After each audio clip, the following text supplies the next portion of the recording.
action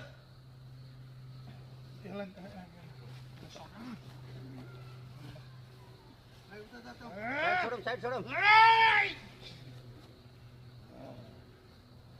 expression सबैको सबैजना हाम्रो समाज जहिले पनि यसरी एकजुट भएर बस्न सकोस् यही हो हाम्रो प्रतिबद्धता ओके घुम्देऊ तलको मान्छेको उहाँ घुम्देऊ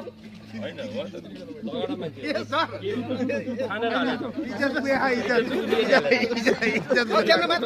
इज्जत पुराको अहिले हाम्रो समाज सधैँ भनेको सधैँ सुन्नु होइन